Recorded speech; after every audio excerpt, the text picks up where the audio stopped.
Welcome to the kitchen table, a show dedicated to helping you escape diet culture, gain trust with food, honor your body, and live a brighter life.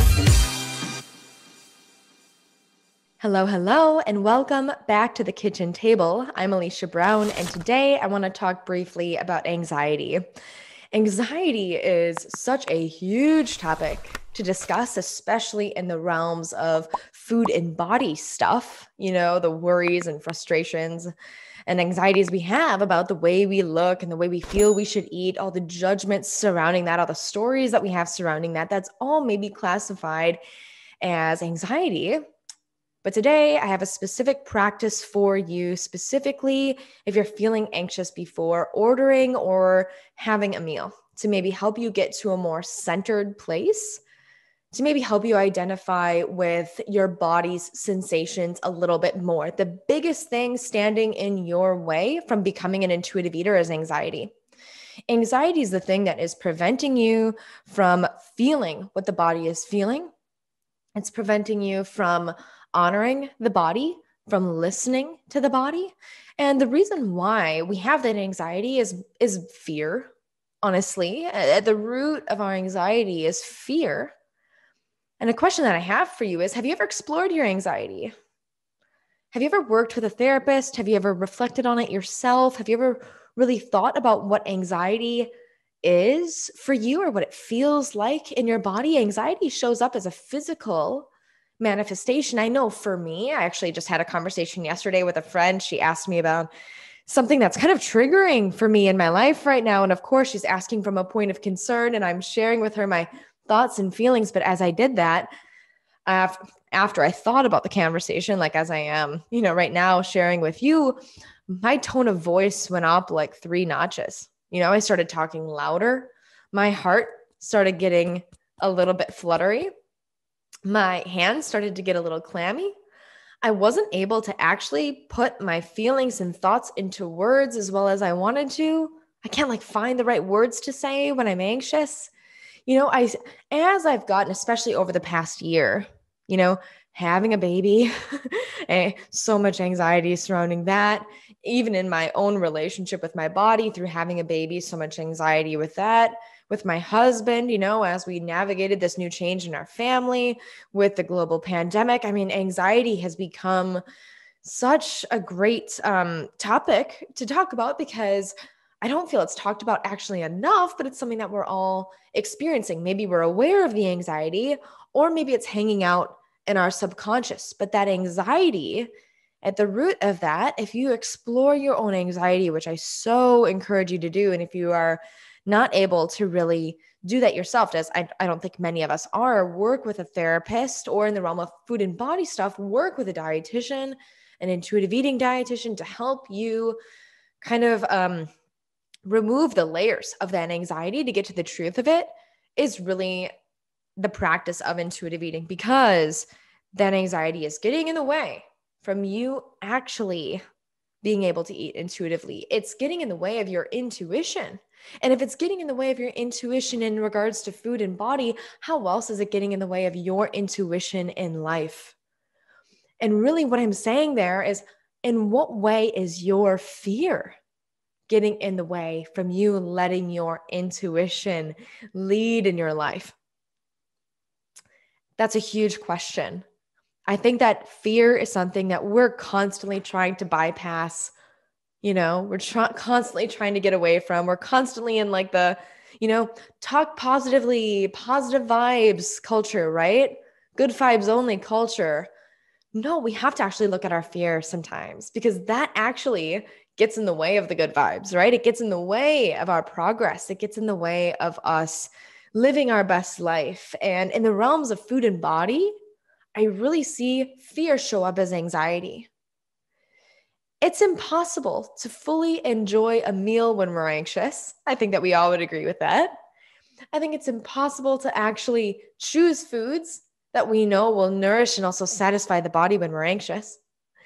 And it's impossible to be in the present moment when we're anxious, because by definition, that anxiety being rooted in fear keeps us either in the past or in the future. I see this a lot with food as we're making food decisions. It's like, okay, what did I eat yesterday? What did I eat this morning? What am I going to eat later? How many, X, amount of grams or calories or whatever is in this food. Okay. And then how does that equate? Our mind goes all the, it's doing like the math, it's doing the tallying, it's trying to make the best decision that it can. And all of that anxiety is living in the mind, disconnecting us from our body. And our intuition lives in our body. And it comes back up into our mind and says, oh, yeah, that seems like the right thing to do right now. That's where we use our rational brain in conjunction with our intuition, because we have like our emotional brain, our rational brain, and our intuition all lumped together, and they all have a conversation all the time. But sometimes our intellect and our logic just hijacks our intuition. And that logic is coming a lot from diet culture, what we feel like we should be eating. In the realms of body stuff, it's like how we feel we should look, how we feel we should dress, how we feel we should conduct ourselves, right? So all of those shoulds are really rooted in fear as well, showing up as anxiety. And they're all pulling us from the present moment as we're doing the computing, the tallying, the trying to make the good decision, and disconnecting us from our body. And so when I see people just like, okay, I'm ready to start intuitive eating now, and, I'm ready to ditch dieting, the thing that keeps us in the dieting mentality is still the anxiety, is still the fear. As much as we want to jump into intuitive eating, it's like that anxiety pulls us back, actually, Alicia, I still got to worry about these calories because I'm still worried about my weight. Alicia, I'm still, I gotta really think about these things because I'm not like other people that can eat intuitively. I still have to follow these rules. All of that anxiety, again, it's still disconnecting us from our body, even though we have these intentions of like wanting to nourish our body and wanting to be healthy. All those anxieties could disconnect us from the ability to do that. And so in order to fully jump into intuitive eating, it's like, gosh, we have to maybe for the first time ever confront some of these anxieties, confront some of these things from the past that are taking away from the present, or the anxieties about the future, about disease, about health, about how we want to show up in 5 years, 10 years, 50 years, right? All of those anxieties, again, rooted in fear, they take away from our present moment. And really bringing that conversation back to the everyday, they take away from our food experiences. Again, it's impossible to be satisfied if we're anxious. It's impossible to listen to the body if we're feeling anxious. So right now, today, I have a mission for you. And the mission that I have for you is to take just 3 breaths before you eat. Take 3 breaths before you eat today. Take 3 breaths before you eat today. If you want to close your eyes, you're welcome to do that. If you're welcome to, if you want to maybe play some soft music, if you want to shut off your phone, if you want to try to get yourself actually into like a comfortable seated position before you eat, center yourself, take 3 deep breaths. What this does, attuning to the breath, is the gateway to attuning to your body. And so what this does is it helps relax your nervous system. If we're in an anxious state, again, observe that before you take those 3 breaths. Observe what that anxiousness maybe feels like if you're in your body, if you feel able to do that. Just observe. Don't judge. Then take the 3 breaths. Take 3 long, deep breaths. And if you have trouble doing that, try counting to 4 or counting to 5 or to 6 as you inhale and exhale. Just count those numbers. Think about nothing else but those numbers. Inhaling for 1, 2, 3, 4. Exhale for 1, 2, 3, 4. Doing that a couple of times, centering yourself. If you're anything like me right now listening to this episode, you're thinking, Alicia, I'm too busy. All right. I know I've heard this thing before. I know that breathing is good for me. Like I get that, but I'm just not going to do this. If you're facing a block with this right now, that's okay. It's It's probably for a reason. It's probably because something like this maybe hasn't worked for you in the past, you haven't felt like, or you're just too busy. You can't stop those racing thoughts from happening. I invite you to just trying this on regardless. Just try it on. What do you got to lose? What do you got to lose of taking 3 minutes out of your day before your meal to take some deep breaths? The payoff of doing this is that you might actually be able to identify feelings of hunger and fullness and satisfaction better.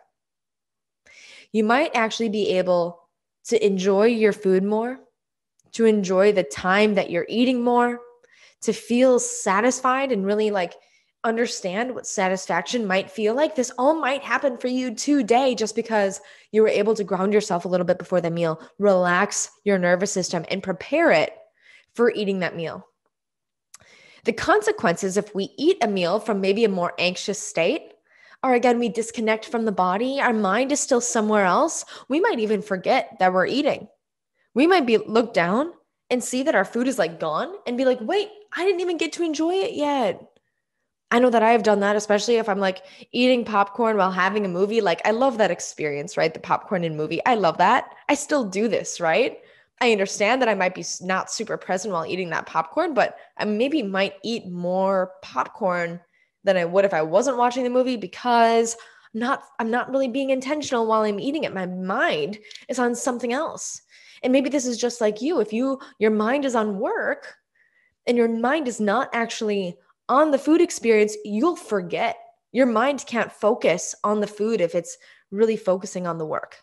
We have to monotask. We can't multitask when eating if we really want to have a satiating food experience.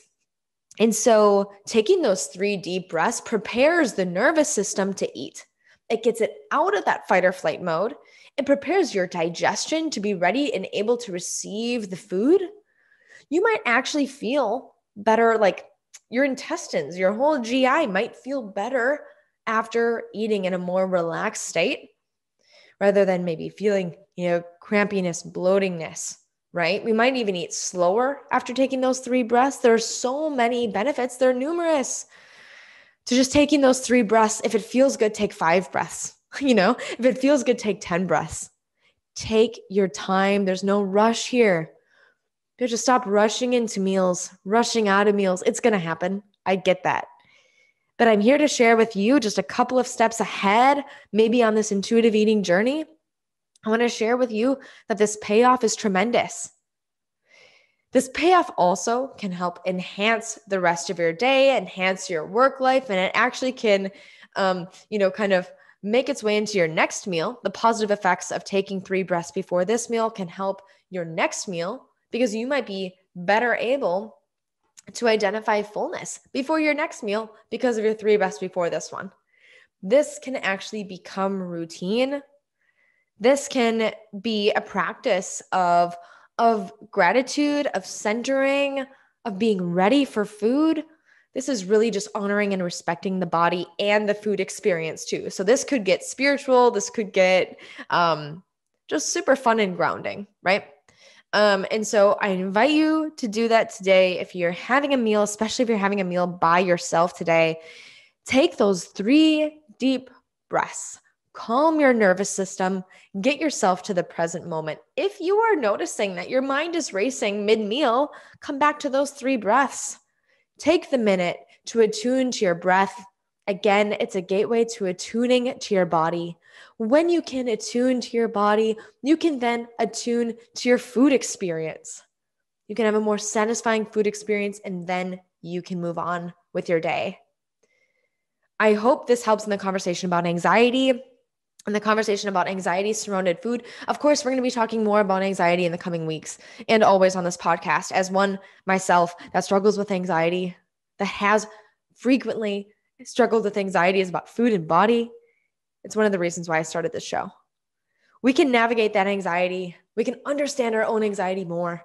We can integrate that anxiety, right? We can integrate being able to deal with that anxiety, and it can actually help us better understand ourselves, our relationship with our food and our body, and our lives better so we can live out our greater purpose in the world. So again, thank you so much for tuning in. If this served you in any way, Oh, I would love if you hit that subscribe button either on Apple Podcast or on Spotify. That helps me break through all of the podcasts out there right now that are talking about restricting your diet. Don't eat this, don't eat that. Rada, rada, rada. And it helps get intuitive eating on the map because conversations like this aren't the norm, but I feel that they could be, and I think that if more people are able to receive this message, we could do more good in the world of honoring our bodies and honoring our food experiences too. So if you want to help shed this message, share this message with somebody else that could receive it, just screenshot and share this episode with them. Say, hey, tune into the kitchen table. This really helped me. This could help you today. That's such a gift to me because you're helping other people maybe grapple with their anxiety a little bit more too and understand that they're not alone on their own journey with food and body fears and anxieties and frustrations and whatnot. And lastly, if you had a moment, leave a review, leave a 5-star review and maybe write a little message to me. I so appreciate and enjoy that. So thank you so much. And thank you always for just coming to the kitchen table with me and sharing this experience. I hope you take me up on breathing those 3 deep breaths with counting today before your meals. I would love to know if that changed your food experience at all for the better. I will be doing the same myself. So enjoy the day, enjoy the moments, take time to center yourself, maybe share a piece of gratitude with somebody or with yourself today. And I will look forward to seeing you on Thursday's episode. Awesome. Take care. Have a good day. Talk soon.